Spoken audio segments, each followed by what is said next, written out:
Good evening. I'm Bob Kaiser. Let me quickly explain what we've agreed on this panel to do.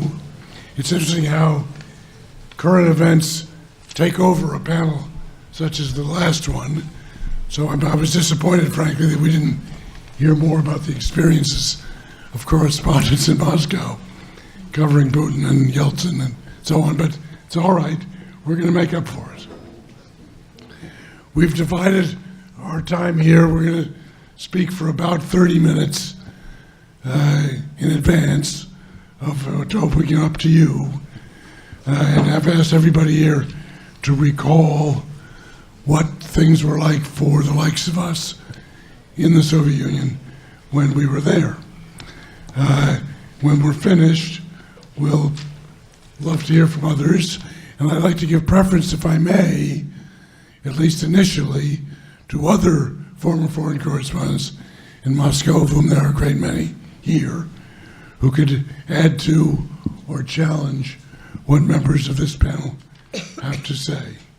We're doing this in the chronological order in which we in this panel, served in Moscow. This means that Seymour Topping goes first by about 3 lengths.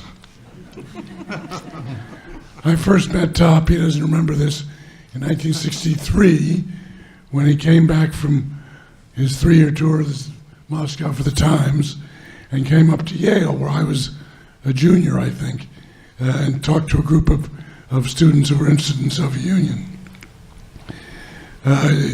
If you look him up in Wikipedia, you will find a startling fact.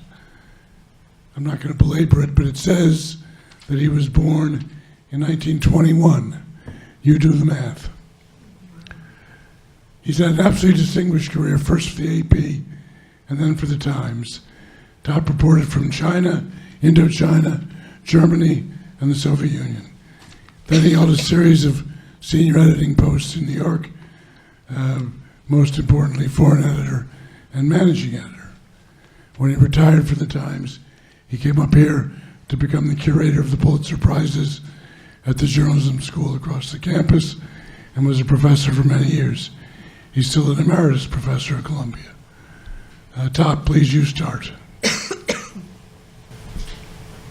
You're on. Thank you. Well, my assignment is to take you back to some very critical days, Moscow days,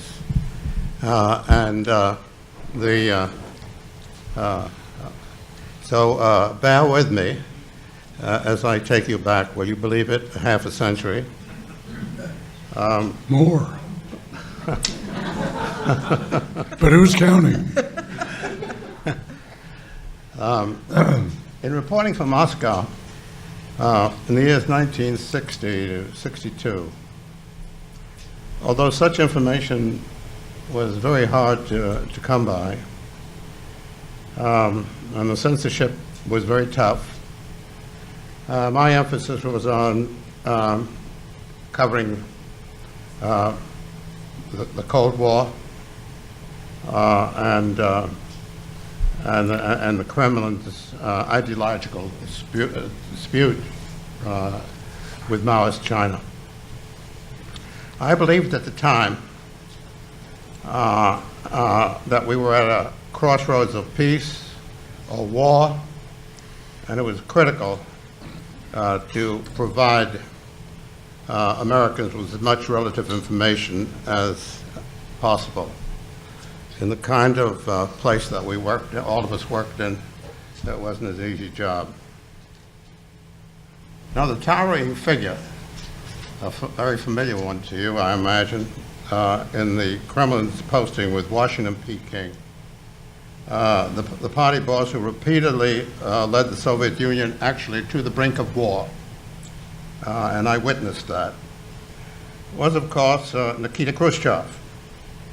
I encountered Khrushchev for the first time when I was posted for the AP in Berlin, and he was engaged in isolating and pressuring the Western Allies to evacuate their centers so they could so he could convert a united communist Berlin into a capital dominating Eastern Europe. His forces were sabotaging West Berlin's overland communications with West Germany. Audrey, my wife, who was with us, then freelancing as a photojournalist for the Times. She and I met Khrushchev at a Soviet embassy reception in East Berlin, and his demeanor was that of a wartime leader. At mass rallies, enormous rallies in East Berlin, to some extent organized and brought together by the KGB, he was challenging the Western powers and speaking of the perils of war, which was very real. Having observed Khrushchev's reckless tactics in Berlin, I went to Moscow anticipating more of the same, and was not entirely surprised by the succession of political and military crises that ensued.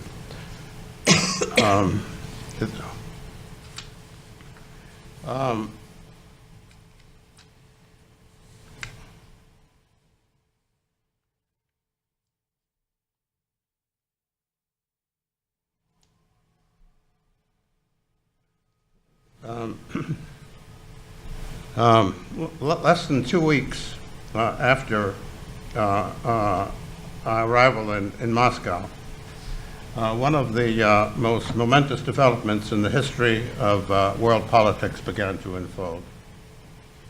There appeared in Pravda an editorial denouncing unidentified so-called revisionists and sectarians. It was actually the first media shot in the dispute with China. And the income of it, or the outcome of it rather, would alter the entire balance of power in the world. Mao at that time was denouncing Khrushchev's upbraiding of Stalin, whose remains he eventually had removed from the Leninist memorial, and the Russians' policy of so-called peaceful coexistence and attracting developing countries, rather than what Mao was arguing for, militant revolutionary line for subordinating those countries.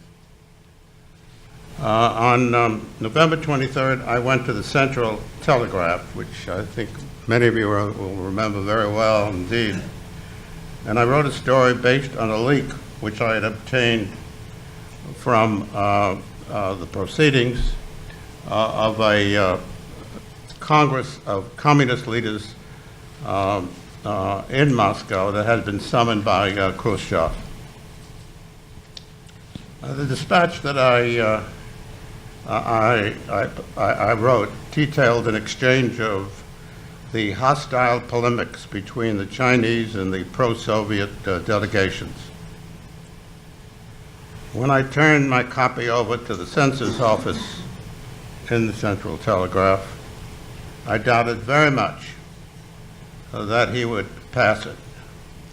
All my previous stories about the disguised Soviet attacks on Mao had been blocked by the censor. To my amazement, the carbon copy, you recall what the process was, those of you who were still working under censorship. You may be the only one here, Tom. The carbon copy of my dispatch came back through the censor's green curtain, unmarked.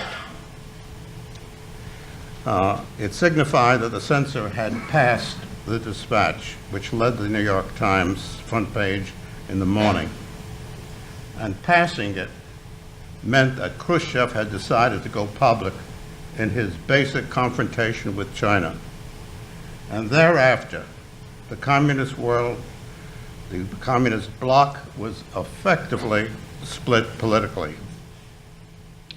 Now, Khrushchev, at that time, was not deterred by this loss of power to the sect where he was going to abandon his Cuban adventure. And the missile crisis erupted in October 1962. And Moscow was very much a frightened city during the crisis. And you can include the Toppings. I would go to the Central Telegraph at night to file, look at my 4 kids in double-deckers in our small apartment, and wonder if there was a possibility of a missile. On October 7th, when the crisis ended in exchange of messages between the capitals, Audrey and I found an atmosphere of almost hysterical relief when we attended a diplomatic reception in the Kremlin celebrating the anniversary of the Bolshevik Revolution. A prominent Russian editor whispered to me, I thought it was that a missile might come through my roof at any moment. And Khrushchev, he stood behind a banquet table, vodka glass in hand, and then he waved off a swarm of KGB agents to allow Audrey to photograph him. Audrey had not checked her camera at the door to the hall as the KGB had required. When Khrushchev began to mingle with the guests, I approached him. He looked at me and said, tension has not completely eased, but our rockets are out of Cuba. And I quote directly, we were very close, very, very close to a thermonuclear war. That night, he was clinking his vodka glasses with Brezhnev and other members of the Soviet Politburo. It was a show of solidarity because he was under a great deal of pressure. Solidarity with the Politburo, but then again, he would be ousted by them as the party leader in October 1964. Among the reasons for his ouster were the uneasiness of members about his risky tactics in foreign policy.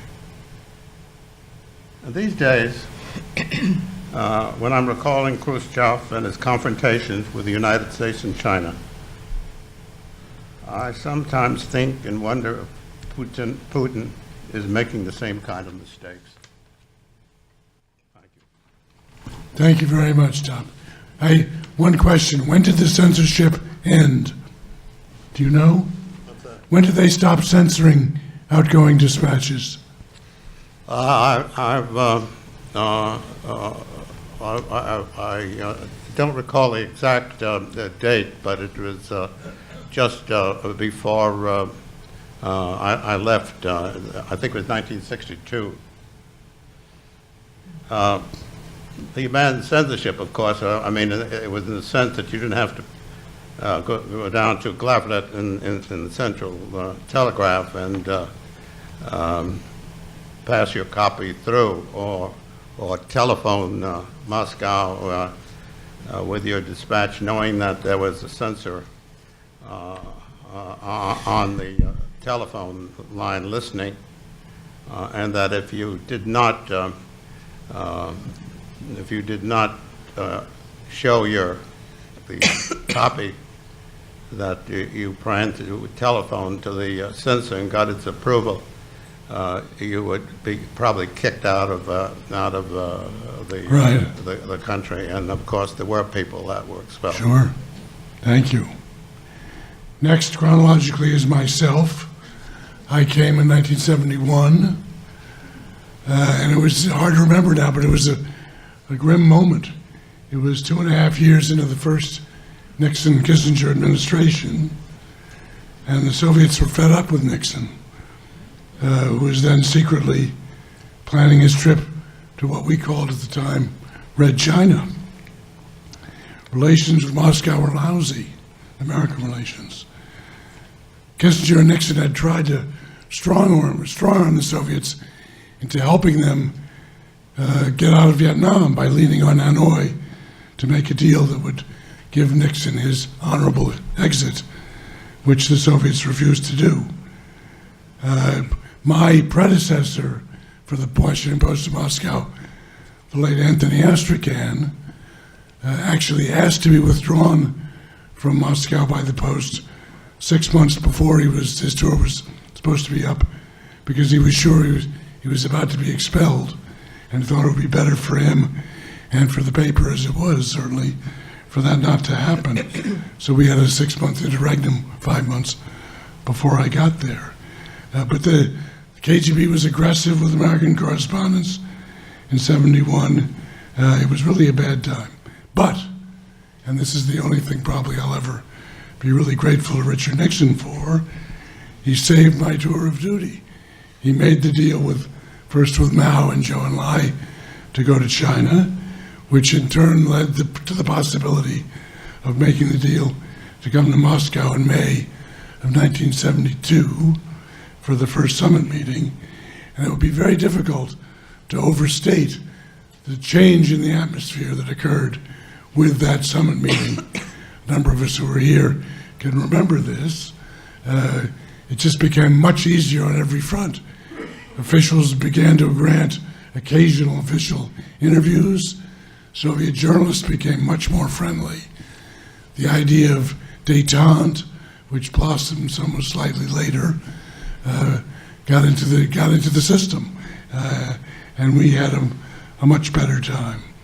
The summit itself that May, one of the most extraordinary events I covered in my 50 years at the Washington Post, was capped by this extraordinary press conference in the nightclub of the Intourist Hotel, where Kissinger explained the first Strategic Arms Limitation Treaty, one of the great events, I think, in the unraveling of the Cold War, although we weren't sure that's what it was at the time. But for the correspondents who were there then, I think an even bigger change simultaneously was brought on by the emergence of the dissidents. Most prominently, of course, Andrei Sakharov.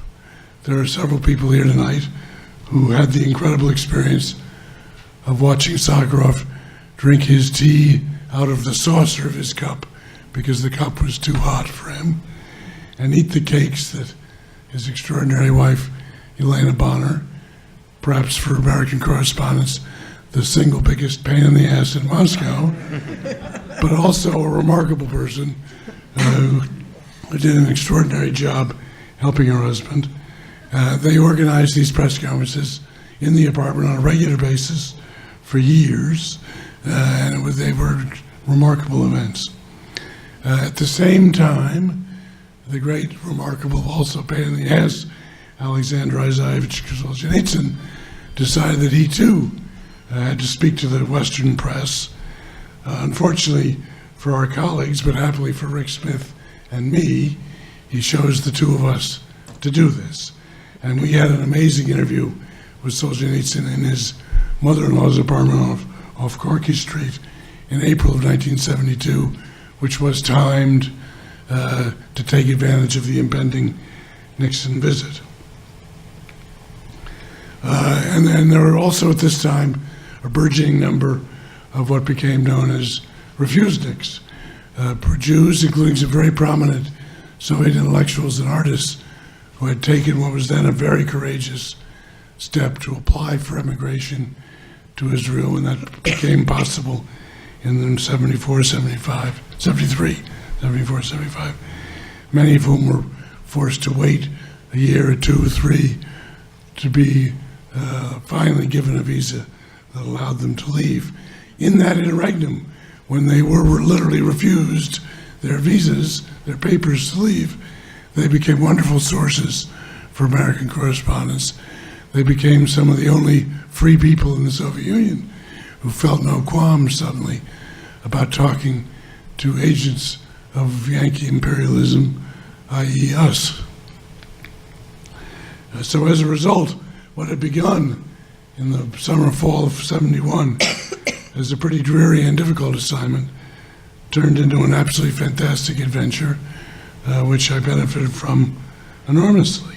I really felt that it's the best experience of my life and career. Hard to compare with anything else. Peter Osnos, who's here today, was my successor, and a very good one. I'm going to put him on the spot. He doesn't have to respond. But I remember vividly a conversation that we had as he arrived at the end of June or the beginning of July 1974, when he told me that he was very optimistic, that he hoped that maybe he could become the détente era correspondent of the Washington Post and take advantage of fundamental improvements in the Soviet-American relationship. It didn't pan out, and if you're willing, Peter, in a minute I'll give you the microphone and you can tell us why. But first we'll hear from our colleagues on the panel. Second, after me comes Tom Kent, who was assigned to the AP's Moscow Bureau from 76 to 81, with a year out to run the AP's coverage of the Iranian Revolution in Tehran in 79. Tom reported for the AP from Iran, Soviet Union, Sydney, and Brussels. He's now Deputy Managing Editor of the AP in charge of standards and ethics and teaching at the Columbia School of Journalism. Tom. Thank you, Bob. Indeed, I was there from 76 to 81, which was the Brezhnev period. And at that time, we had gotten to the point where we were able to have our own direct teletype connection from our office to AP in London. There was no censorship. There also was very little information that we could get, so it was a mixed blessing on the whole. We were closely watched by the authorities. I think there were attempts very clearly to intimidate us. I can remember once going to one of these dissident news conferences of the type that Bob refers to, and I was walking across a darkened parking lot to the apartment building, and suddenly out of nowhere, the headlights of a car came on, and the car came hurtling toward me and stopped 3 inches from me. And I thought to myself, you know, these guys are good.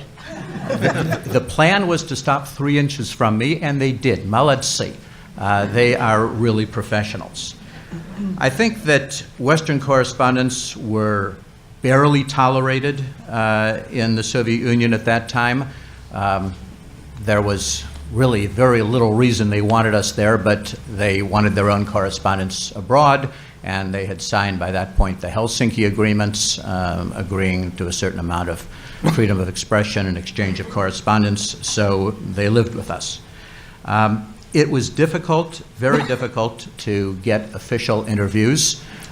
We could, contact these various Soviet ministries, departments, and so forth, and ask for interviews, and the answer would always be the same. Напишите нам письмо. Write us a letter. И мы будем его рассматривать. We will review it. And they would рассматривать it for months on end.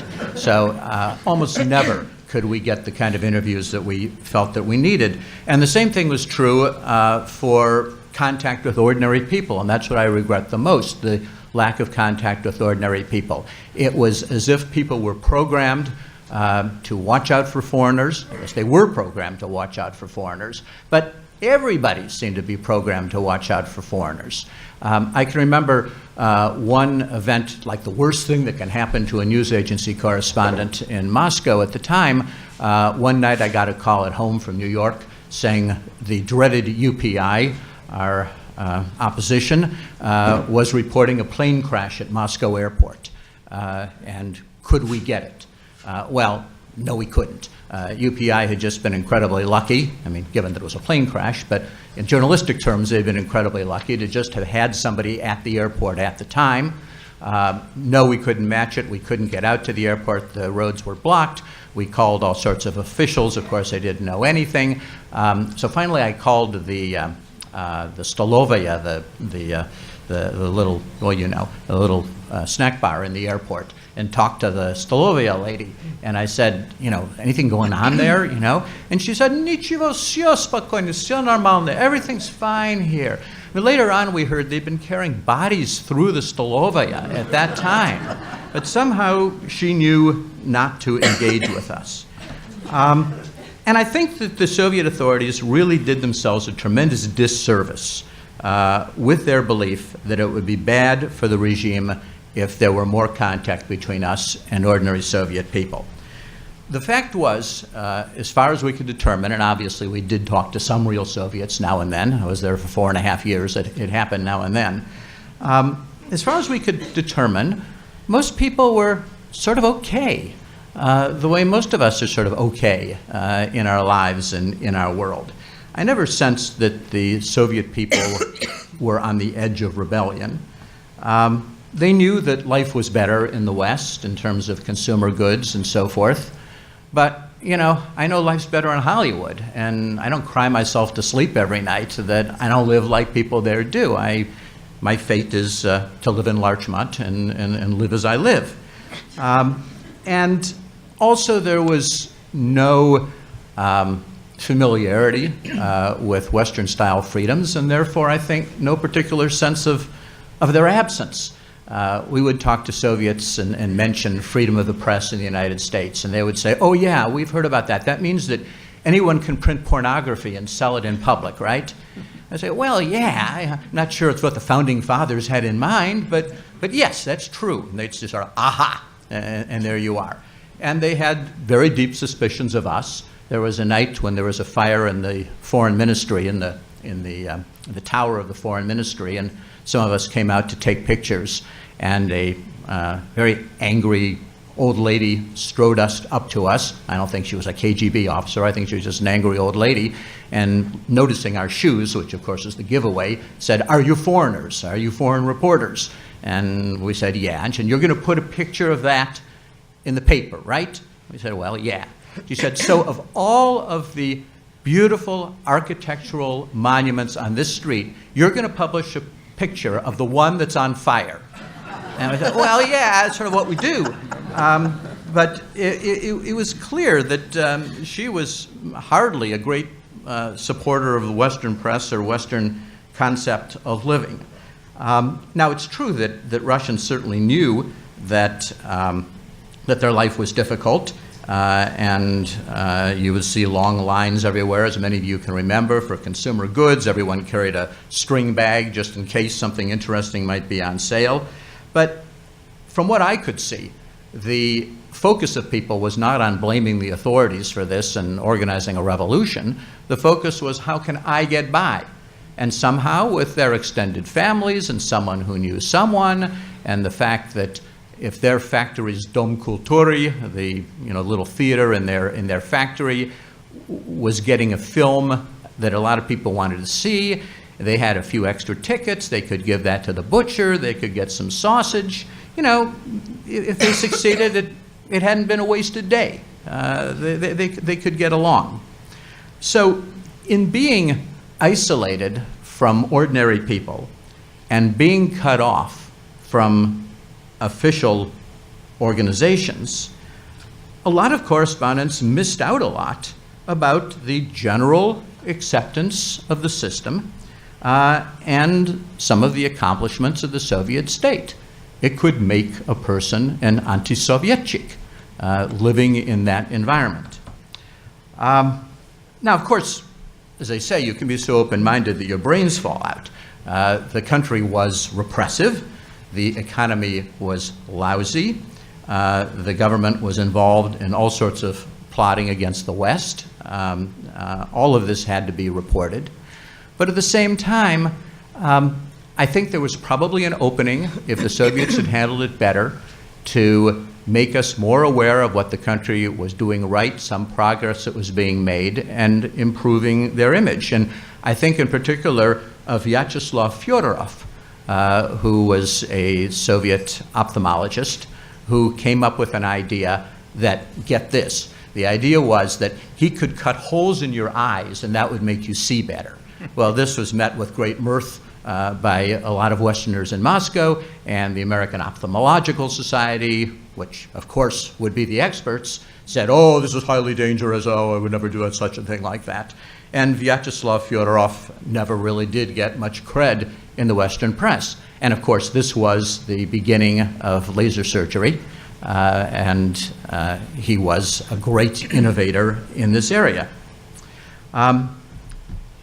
So I would just conclude by saying that Russia today, as we look at the life of correspondents in Russia and the opportunities of correspondents in Russia, despite the problems that continue to exist, for foreign correspondents in Russia, life is a dream in terms of access to many, many sources of information, and we can only hope that they will take every opportunity themselves to report every side of what's going on in Russia today. Thanks, Tom. Next is Ann Cooper, now a very popular professor, I've heard from her students at Columbia Journalism School, but known to many of you as a great foreign correspondent for NPR in Moscow and in South Africa. Ann's Moscow years were 87 to 92, which I consider the most exciting years since John Reed was reporting from Petrograd. And I envy her that experience. Carry on. Yeah, thank you, Bob.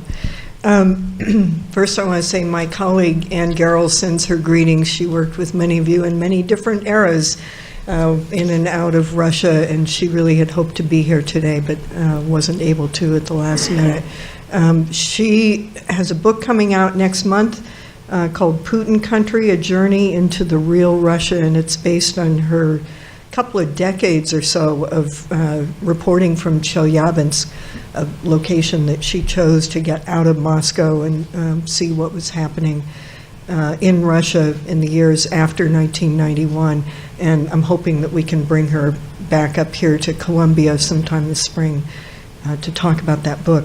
So just to be absolutely precise, I arrived in December of 1986 and left at the end of September of 1991 in what was then very much the Soviet Union. And I refer to them as the good years. And yeah, I'm really happy that I was there for that era. And it was an accident of timing to be there, to start at that time and to leave at that time, but it turned out to be, an amazing set of boundaries, time boundaries. First of all, when I arrived, it was still very much the gray and grim Soviet Union. We all lived in foreigners' compounds still. There was a millie-man who kept people out or, scrutinized everybody who was coming in, or cars had those day-glow yellow license plates with K004, so we were instantly recognizable as not just foreigners, but American correspondents. We all assumed our phones were bugged. We had to register our trips with the foreign ministry, and they would deny you permission to go, and that continued for quite a bit of the time that I was there if it was something sensitive. After the pogrom against Armenians in Sumgait, 6 months, nobody could get there. When the Narodny Front was first forming in Yerevan, couldn't get there. And even after, I'm sure this was after Lithuania had declared its independence, there was a period when Russia was, or the Soviet Union still, was cutting off gas and, trying to punish them for this action, and we were not allowed to travel there. So I saw, a lot of the restrictions and the kind of atmosphere that you guys worked in, before.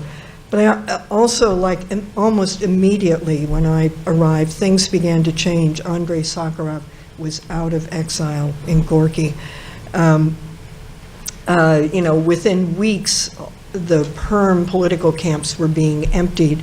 And Bob, you reminded me of my favorite Elena Bonner story. So I worked for AP for a while when I first got there, and you guys trusted me on a Saturday for the first time to go in alone, because I finally knew how to work the telex machine. It happened to be the day that everybody had been let out of Perm, and there are telexes from New York saying, we're hearing that so-and-so and so-and-so and so-and-so have been let out of Perm camp number whatever. And I had 2 or 3 messages from New York, and I realized, okay, how do I confirm this story? I call Sakharov's apartment. Please let Sakharov answer the phone. And of course, Elena answered the phone. Always. Yeah, and she was very abrupt with me. Yes, we're hearing this too. We've heard from some people who've gotten out, but she really wanted to get rid of me. And I managed to ask her, why is this happening? Do you know why this is happening? And she said it's an ukaz of the Supreme Soviet. And my Russian, I was barely hanging on by my fingernails at that point. I'm all alone in the office. There's no translator. And I'm thinking, she's just told me why, and I don't really understand because I never learned this word, ukaz. So I asked her the same question like 3 times so I could make sure I'd heard the word right and I could look it up after and see, a decree of the Supreme Soviet. And then she said, I have to go. The phone has to be, free for more people to call in because they're calling in all the time. And everybody from AP was out playing broomball, by the way. I don't know if anybody still does that. But so, the political prisoners are out, and all of a sudden there's a new population of people that we can talk to, and not only can we talk to them, they want to talk to us. Lev Timofeyev, Sergei Grigoryants, some of the dissidents who had been in prison and were released into Moscow, they would have press conferences in Grigoryants's apartment. But, we could go and hear their latest complaints, and they could complain, very vocally without fear of consequences anymore. So this is all like very early 1987, and, would have been really astonishing for you guys if you had been there. It was pretty astonishing for me, even without a lot of history. Everyone who reported there in that era, I'm sure, has, their own sort of defining moments. And I'm just going to tell you quickly about a couple of other defining moments for me in 1987. There was a Jewish refusnik named Fyodor Finkel, and in early 87, refusniks some of them were starting to get permission finally to leave after things had been shut down in 1979. Fyodor Finkel wasn't getting his permission. He went on a hunger strike. We're all writing about it. One day I'm at home in Sad Sam. Phone rings. I pick up the phone, and it's another Jewish refusnik telling me Fyodor Finkel got his permission. I go, okay, great. I hang up the phone. A little while later, phone rings again. Pick it up, another refusnik telling me the same thing. I think I had 3 or 4 different calls that day telling me that. And it took me a while to realize, oh my God, they've never called me at home before because, of course, everyone assumed our phones were bugged, and I was never supposed to call a Jewish refusnik or any of the, dissidents of people who were talking to us. You didn't call them from your home phone. But they'd called me at home. And so I asked one of them, I said, so what's going on? Do you think they stopped bugging our phones? And the answer was no, of course not. They're still bugging them. It doesn't matter anymore. There are not going to be consequences.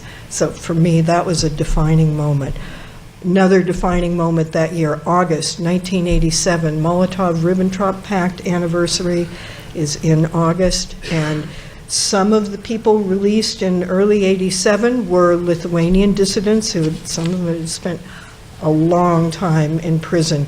And they announced that they were going to hold a public demonstration in Vilnius. And some of us heard about it. We actually heard about it from the Soviet press, of all things. And a few correspondents flew to Vilnius. And sure enough, here come the dissidents. They're all dressed in black, and they're singing those gorgeous Lithuanian songs.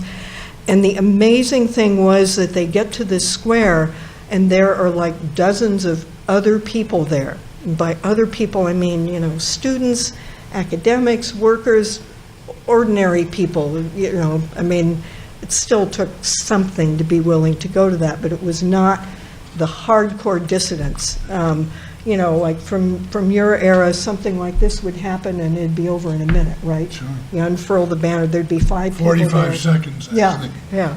And they're gone. This went on for hours. And I went around, I'm interviewing people, at this event and asking them, so why are you here? How did you hear about it? And some of them said, well, from the Golasi, from VOA, from RFERL. Some of them said from Soviet media. And I said, okay, but I read those stories in the Soviet media and they went something like this.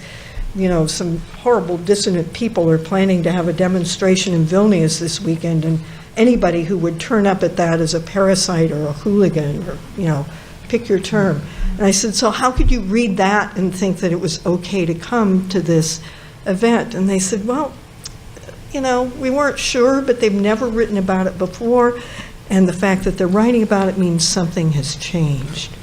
And that's a moment when I realized, like, if you lived there, you understood stuff a whole lot better than any of us ever really, really could. Nuances were, understood and acted on as they were that day. Some people did have consequences after that demonstration. They were pretty minor compared to the 45-second roll everybody up and take them down to the police station. But the whole thing went on. It was still going on when I left. That's how long it went on. And yet there were obvious KGB guys all over the place, but they didn't act. They didn't arrest anybody. So, here we are, 1987, and what we've learned is that it's okay, to talk on the phone now and say stuff that in the past, you would never want them to hear. It's okay to actually hold a public protest. Imagine that. This is, as far as I know, like the first one that went without interference in decades, maybe forever in the Soviet Union. And, after that, like, these defining moments began to pile up, and I experienced more and more of these things, started collecting them, and at some point realized the story I most want to do while I'm here is about the disappearance of fear. Because for me, so much was happening, so much was changing. We're covering, politics, economy, many different stories, but for me, that was the story of my era in Moscow. I was living in this huge country where, that had been repressed for decades, and now collectively people were being freed and were able to say what they thought, and to say it very freely, and they wanted to talk. I mean, it got to the point where sometimes I would think, I wish the Millie Man would stop people from coming in. I could relax a little bit more. It took a long time to put together that disappearance of fear story as a radio piece, but I did finally, and began with some of those defining moments, that demonstration in Vilnius, and a lot of things that followed. I happened to be in Riga one day when like hundreds of people start walking through town, and they've got green headbands on, like, the Greens in Western Europe, and they're protesting a subway project in Riga. I went to Siberia when the miners were on strike. Orthodox believers could worship much more freely than ever before. Environmentalists became active. Political reformers, all of us are covering all these stories all over the country, all the time, on all kinds of issues. But fundamentally, why were they happening? In large part because people were losing their fear and speaking out like never before. So for correspondents, this was a great time. We were frantic covering all this stuff. But it was also important to be able to put it in context for people, because over in the US, people were saying, Gorbachev's a great hero. Well, at home, not so much. Certainly, and that became more and more true as time went on. Because think back to, why Glasnost began.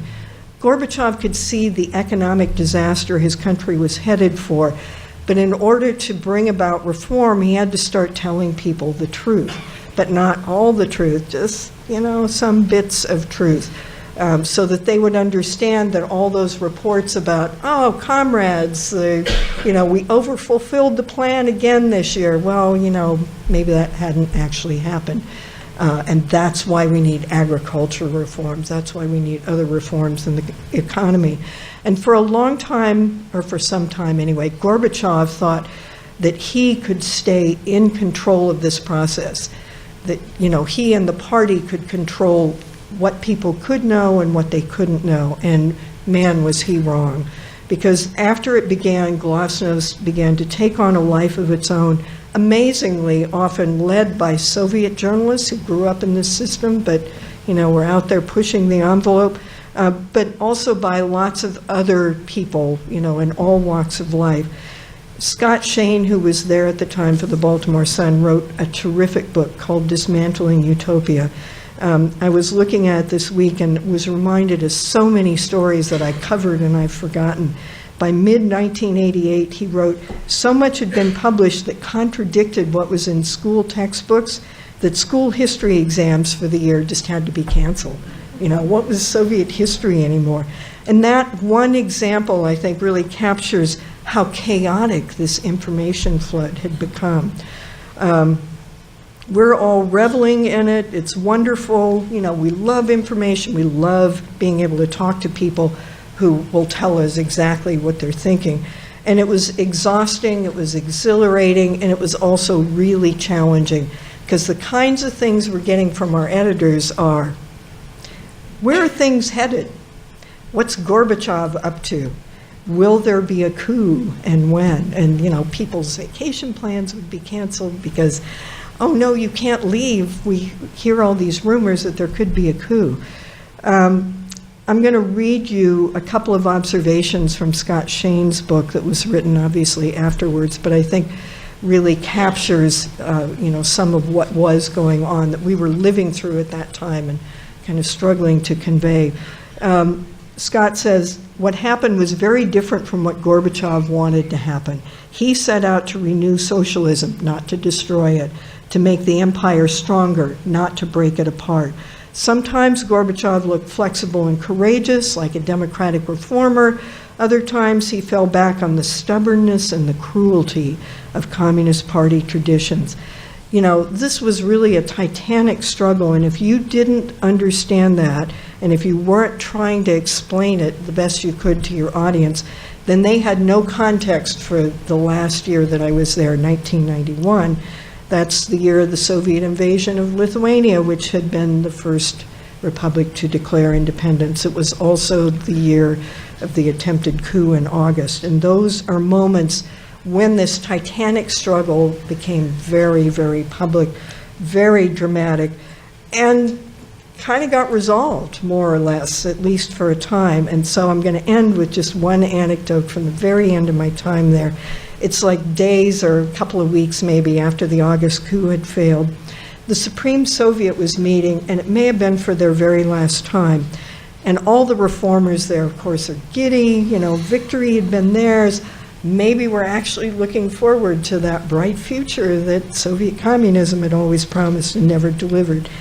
And I met one of the Supreme Soviet members who I'd been in touch with ever since he first ran for that quasi-democratic Congress of People's Deputies, Alexei Yemelyanov, wonderful guy. And we're talking about all this, and he's smiling and very happy. And then he says something to me about, the world should pay us a tax. And I'm like, what did I miss here? What are you talking about? And he said, look, this idea was put out there of communism. And this country, 70 years ago, decided to pick it up and run with it as an experiment. And it didn't work.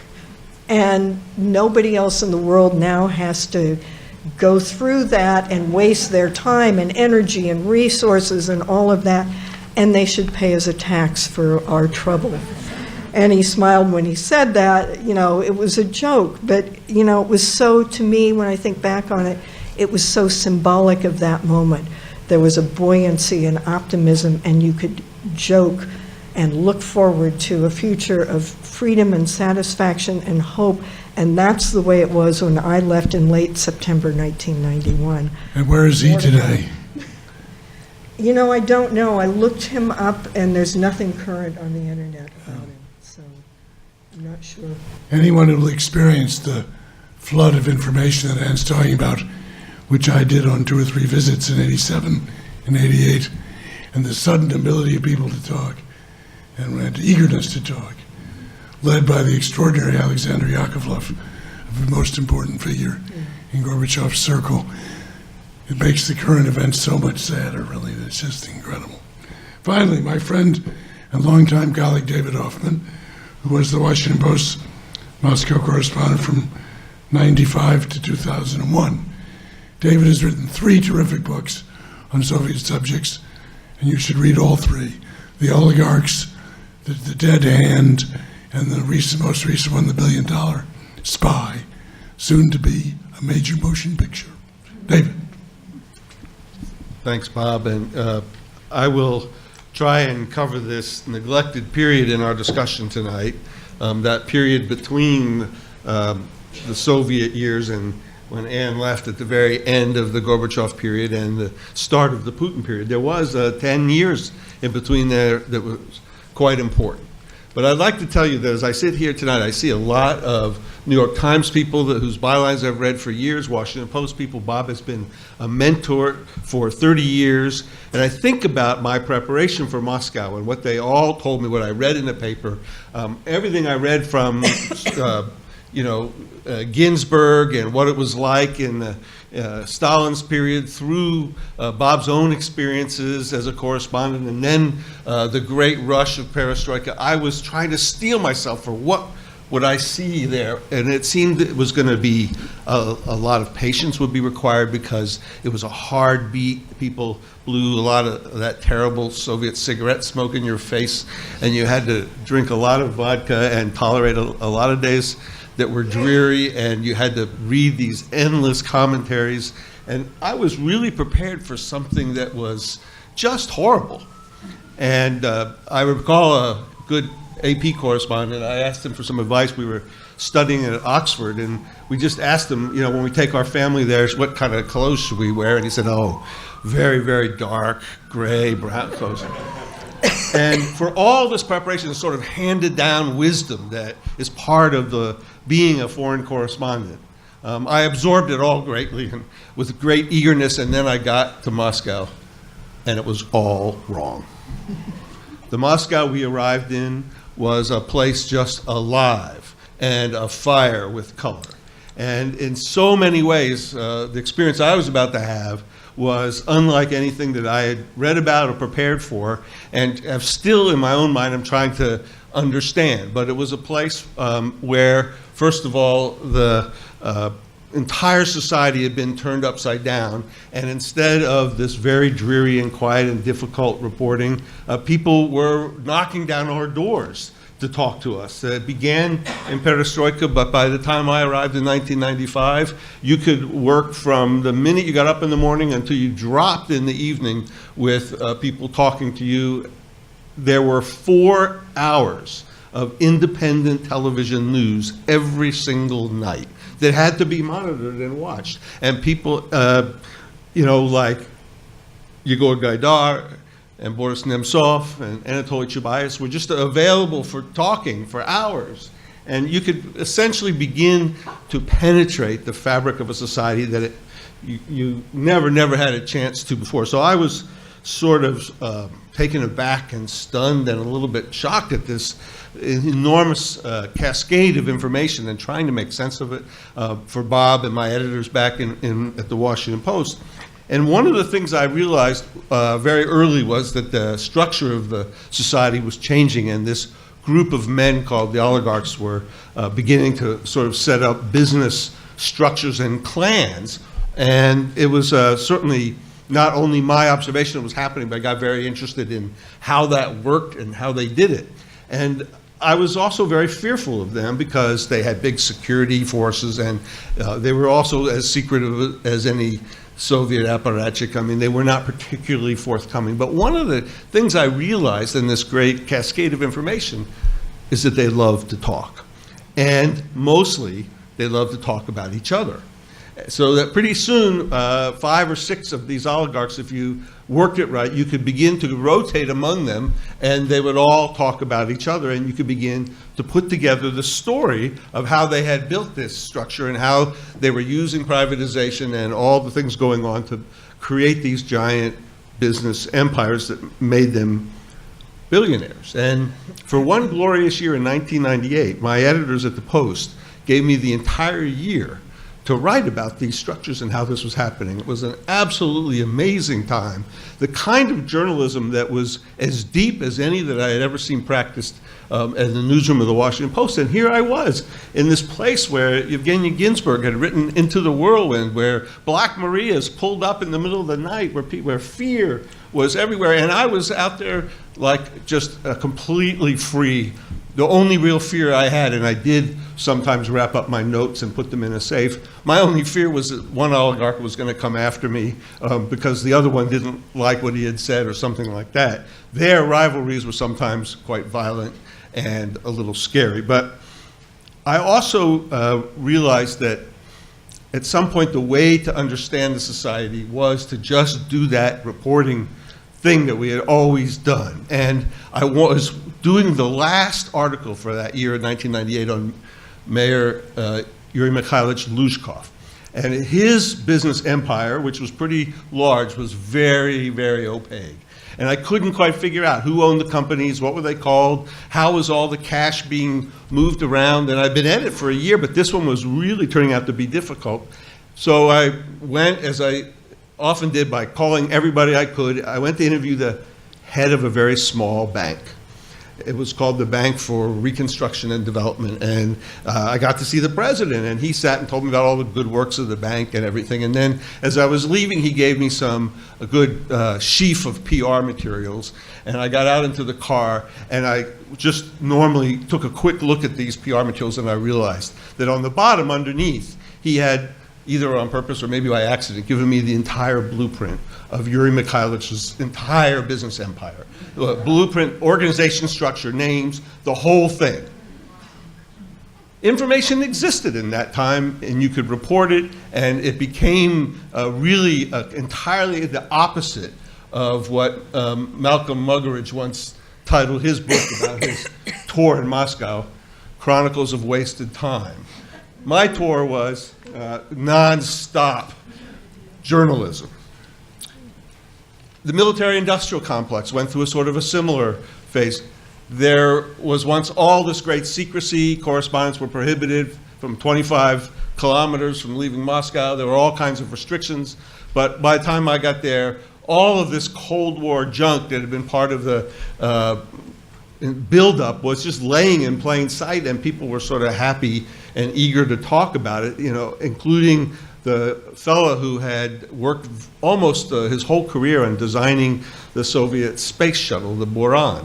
And if any of you have ever seen it at Gorky Park, it bears an uncanny resemblance to our space shuttle because actually it was copied. It's only 1 meter wider. Otherwise, all the curves are the same. But the man came to my office, he came to me, and came and sat down, and he had this also a big sheaf of papers there, and he started talking, and I realized after listening to him for a while, a very serious, very quiet engineer, that he was very upset because he had finally realized after this long career of working on the Buran that it was never intended to fly, that it was just supposed to be a copy so that the American satellites would see that the Soviets had a space shuttle. It flew only once. And he felt that his life had been ruined by this deception played out on him. And he wanted to come tell the Washington Post about that. Another time I was invited to a secret biological weapons laboratory 2 hours south of Moscow.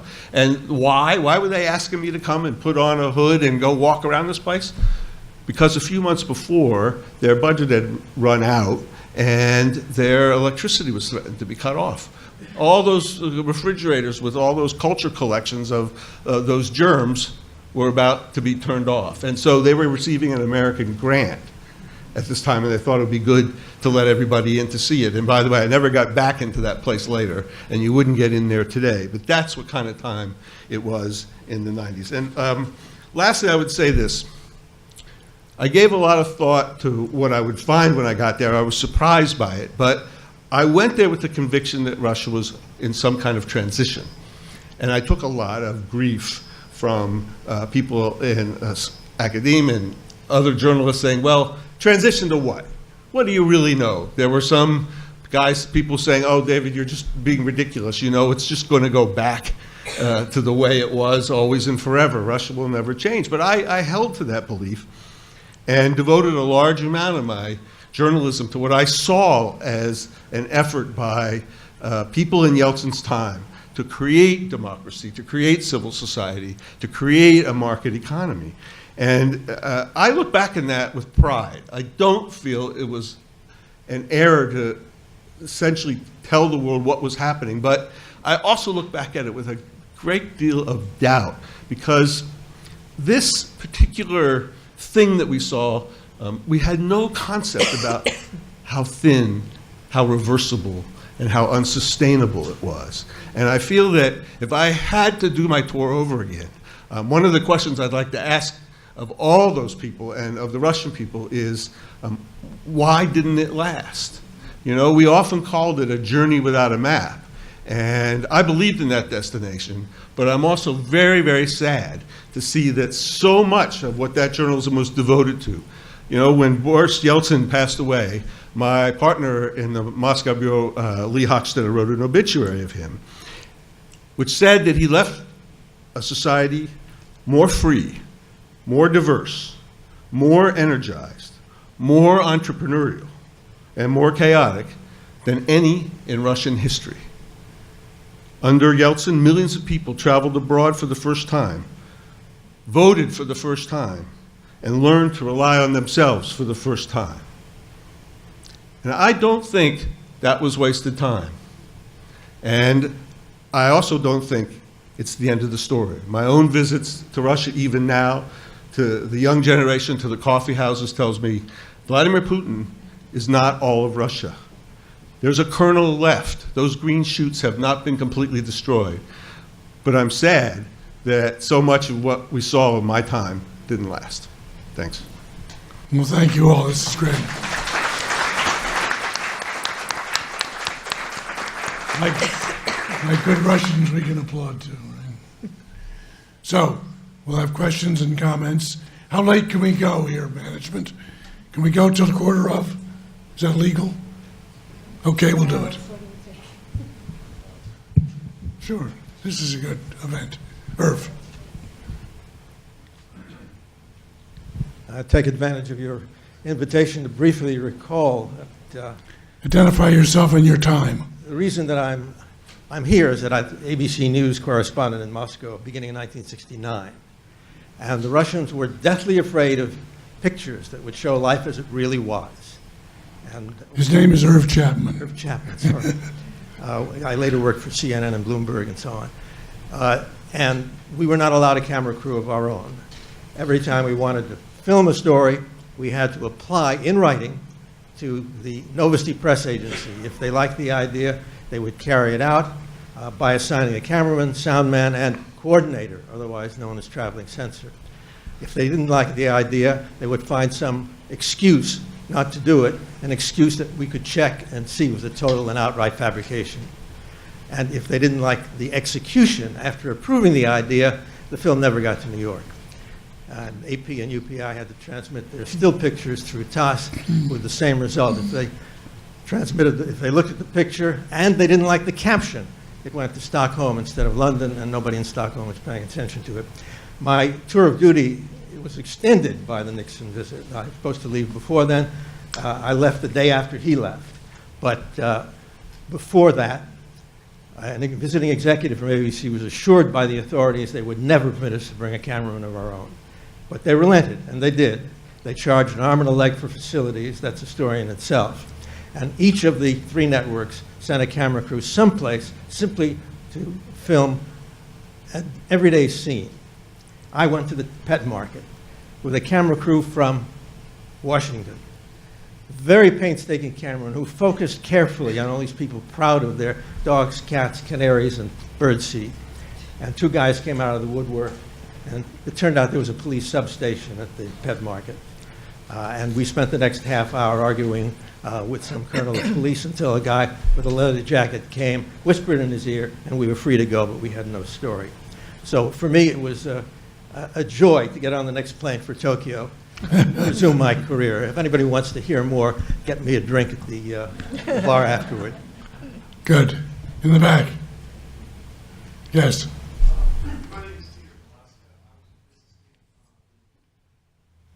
My name is Peter Galeska. I was with Business Week from 86 to 89, and then again from 93 to 96. In Moscow. Yes. Yeah. And one of the things that has bothered me since I left Moscow, given the 16 years of Putin, is did we get the story wrong? Were we too romantic? Did we buy into it? I would like to know what you think. Good. Peter, do you want to take me up or not? Détente. The détente reporter. Well, as I recall, you said that I predicted that Not predicted, hoped. I hoped. Well, like those people who said that Donald Trump was going nowhere in the political campaign this year, and turned out to be wrong. I was wrong too. Détente had a brief, Tom Kent and I were more or less contemporaries. Détente had a brief flourishing period, but by the 75, 76, 77 period, it had turned pretty nasty. And I could just tell you one interesting retrospective anecdote about why the Soviet Union ended up the way it did. In that brief period, or the decade or so that David was describing, a friend, Fred Coleman of Newsweek, went into the archives at the Politburo and found a document, a wonderful document, which he gave me, which I have framed in my office, which was top secret meeting of the Politburo. Discussion. What do we do with correspondent Ostos? They were very concerned because I was active, engaged, around, particularly with the dissidents, my good friend Sharansky, Sakharov, who, by the way, Sharansky, of course, ended up being a prisoner for 9 years, and I was supposedly his CIA handler. Anyway, the wonderful document, Politburo document, says, you know, basically, kicking out Osnos, kind of a problem, because we'll lose a significant figure in Washington or New York. So what are we going to do? Let's just embarrass him. Let's just attack him. And they did, relentlessly. In every conceivable way in the press, they said I was a ne'er-do-well, that I was a CIA agent, and so on. And then it was signed and Andropov. And I thought to myself, the reason there is no Soviet Union today is because what they were doing is spending their time worrying about what to do with correspondent Ostos instead of how to fix the Soviet Union. Here, here. Thank you. David, would you like to answer the romantic question? Were we too romantic and hopeful? Absolutely not. I think that in many ways we recorded with great personal intensity what we saw. Russia didn't go off the rails because we were too romantic and hopeful. I think it partially went off the rails because Yeltsin himself failed to build certain institutions, especially rule of law, that were critical. He was a guy who knew how to tear things down. He understood freedom, but he didn't know how to build. And when it came to a successor, he handpicked somebody at a moment of great sort of stress, not for the future. And I don't think he even had an idea. People forget that Vladimir Putin was installed. He was not elected by the Russian people for some great course. Was there humiliation, as Carol put it? Was there a sense of resentment? Yes, it was there and deep. And maybe we were a touch too naive about that resentment. But you know what? As Westerners and as Americans, we did a lot of things that we ought to be really proud of. We extended a hand to people that were really beaten down, not beaten down by us, but beaten down by this foolish system that had collapsed around them. I don't think we have any apologies to make for that. Thanks. Can I say one thing on that? Sure. So I have thought about this a lot, like, you know, if I were back there re-reporting those, you know, the end of the Soviet Union, you know, what might I do differently? And, you know, was I too taken in by, you know, all of the free speech and the importance of that? And you know, at some point you begin to realize some people are ready to give up free speech if they can just go buy some food in the grocery store, which, of course, the economic collapse was already well underway when I was there. So that was a difficult thing to convey to people, you know, this, we love, you know, public demonstrations, peaceful transitions. And it's something I talk to my students about, and I say, you know, if you're going off to cover stories like this, learn from me, learn from the Arab Spring, look at all the reporting about it and what happened after the color revolutions. I mean, now the landscape is littered with these examples. And this year when I talked about it, I actually brought in Alex Cooley because he had written an article, Authoritarianism Goes Global, is that it, in Journal of Democracy, which talks about these kind of bigger global trends that I think have affected the way some of these things have turned out, which maybe, I hope, proves that we weren't like overly romantic, but you know, there were some really big picture things happening that Yes. a lot of journalists missed. Greg Whitney, distinguished New York Times bureau chief in the mid-'70s. Thank you. I just wanted to add a little to anecdotal sequel to what Peter Osnos just told us about Andropov. In 1978, Hal Piper of the Baltimore Sun and I were accused of slandering the State Radio and Television Committee and summoned before a court.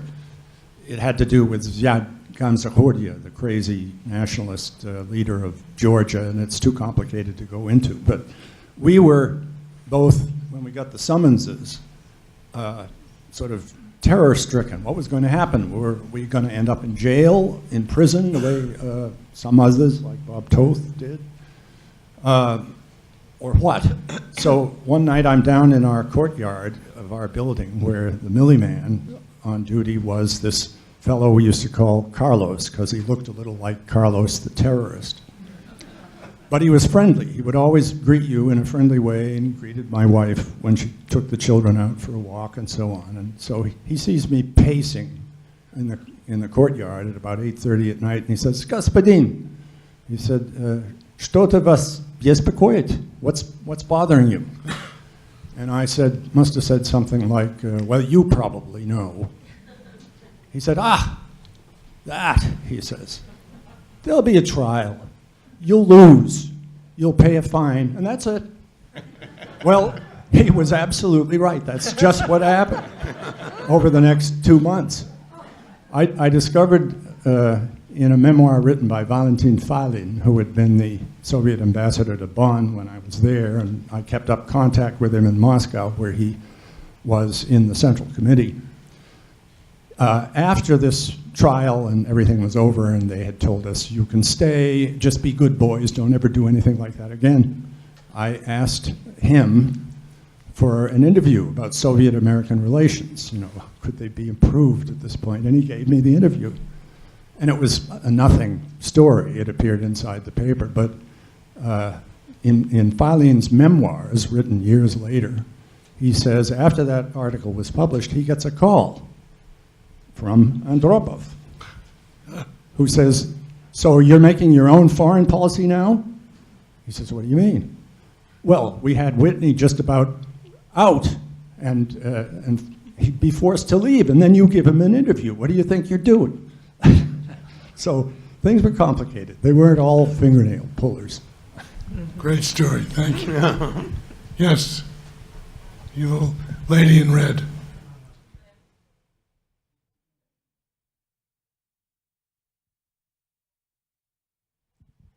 Hi, my name is Ekaterina Kotrikadze. I work for Russian Television International. Vladimir Lensky works for us as well. We are independent Russian-speaking, Russian language TV network based here in New York. And actually, I was wondering about not the past, but our days. You were talking about the transition, about this romantic period of 90s and the beginning of 2000s. So I have a question. Do you think that the problems that Russia is facing now is the reason the propaganda that they have now, or the reason is that there was a mistake about Russia, that you were mistaken about Russia? that Russian people wanted someone like Putin, that they were waiting someone like Putin. Because Russian analysts, they think that this is, imperialistic things, Stalin things that are going back to Russia now. So the question is it propaganda or the view and the decision of Russian people? Thank you. Okay. This other lady right next to her had a question. No, we were together. Saying, okay. Thank you. And you want to take, anybody want to take that on? Eileen O'Connor on the window. Eileen? Hi. I'm Eileen O'Connor. I was with ABC News and starting in February of '86, and then CNN, and lived there from '86 to '97, then came back and actually interviewed Putin the day before he was installed as president. And then I also came back as an attorney in 2006, 2008, fighting Russian oligarchs who were stealing companies away from Western businessmen. I'd actually like to respond to that. Sure. I also just recently was working for the Department of State for the last 4 years, and I see Jeff Trimble across the room. We worked many times together on some of these issues because I worked on Central Asia and a lot of the former Soviet republics. I actually think that the issue, too, is that there was this hope for a better life. It is not the West, necessarily, that created what is happening in Russia. It was a lack of investment by Russian wealthy who exploited the natural resources of Russia and did not invest in the people or in the social infrastructure that's needed. It was also a lack of, as someone else commented on, it was Boris Yeltsin squandering time, and I think the West, we did, in fact, not understand how important that time was in installing a rule, and in helping Russia install a rule of law, a system of accountability that worked for the people of Russia. And so my question was going to be actually to the panel, and I'd love to hear it from you. I do actually think that in the propaganda wars, if you will, that the United States is maybe making a big mistake by not showing that we support the Russian people and their aspirations. We're not against Russia and the Russian people. We're for the aspirations of the Russian people. But I think sometimes our politics are so strident that we sometimes are misunderstood by the Russian people, and it looks like we're against them. But I'd love to hear the comments of the panel, because having worked for the US government, I sometimes think some of and I think Jeff and I have struggled with this, to tell our colleagues sometimes about the history, about the difficulties of the people, that we need to side with the people. And do you think that sometimes the way we've stated our policies in Ukraine can be counterproductive to, as David Hoffman said, encouraging those green shoots that I think are still there? And I'd love to hear your comments, David, too. If I may ask first, say something. Tim Fry said, or implied, that there was not a shortage of Russian expertise today, but there is. And it's particularly true in the United States government, of course. And there are very few, maybe no, senior officials. Ask Susan Rice about Russia and see what you get back. Blank. There are very few senior officials who have any appreciation for this very important point. We don't think about Russia anymore in any creative way. It's very sad and very frustrating to me as a citizen. Who else would like to say? In conclusion here, because looking at the time, No, we have until quarter of. We have 2 more minutes. I just want to make a comment that really is not directly related to necessarily the subject matter here. From 1960 on, and then as foreign editor of the Times from 63 on, and then as administrator of the Pulitzer Prizes, I have watched coverage of Moscow by American correspondents very closely from year to year. And I think that in general, American correspondents have done a wonderful job in a extraordinarily difficult circumstances often in covering the Soviet Union. And as I tried to point out in my own remarks, the importance of it, of conveying that kind of information fully and accurately and so on, because it does come down to peace or war. Looking at Syria, we can see the truth of that. So I take my hat off and salute you all. Bless you all.